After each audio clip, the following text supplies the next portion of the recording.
ఓం శ్రీ సాయిరామ్. 1970 సంవత్సరం జనవరి సనాతన సారథిలో doctor D ధైర్యంగా వ్యాసము అవతారములోని కొంత భాగం తెలుసుకుందాం. సాయిరామ్. జీసస్తో భగవానుతో ఏర్పరచుకున్న ఈ సంబంధమునకు భవ సంబంధమునకు చెప్పుటకు వీలు కానంత తేడా ఉన్నది. భక్తునిలో వైరాగ్యము అంకురింపజేసి వానిని దైవత్వములు లయముందించుటే అవతార ముఖ్యోద్దేశము. పరమాత్మను కనుగొని పరమాత్మ ప్రేమను అనుభవించిన తక్షణమే ప్రాపంచిక కోరికలు బాంధవ్యములు ఈ జీవితంలోనే పనికిమాలినవిగా పరిగణించేదము. రాత్రి తరువాత పగలు కలుగునట్లు సత్ప్రవర్తన సచ్చింతన సర్వ సౌభ్రాత్వతము అందరికీ అలవడును. జీసస్ క్రీస్తు ఎందుగల భక్తి వలన సర్వులను సమన్వయపరచు తత్వము గల మతము ఏర్పడినది.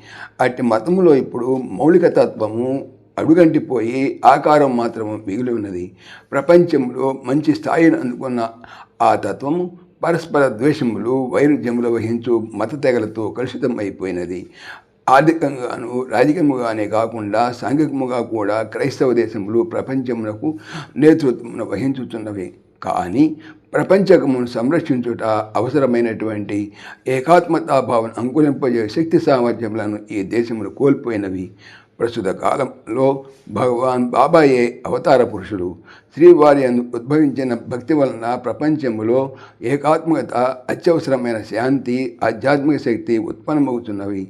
భగవానుని పూజించుటలో కుల మత తత్వములు అడ్డురావు. నిజమైన మతములన్నీ ఆధ్యాత్మికముగా మానవుని పతాక స్థాయికి పోవును. పర్వతమును ఆరోహణ చేయుచు పయనించుటకు అవసరమైన మానసిక శక్తి భగవద్భక్తి వలన భగవానితో తదాత్మ పొందటం వలన సర్వులకు సమకూరును. సాయిరామ్. సమస్తలోకాః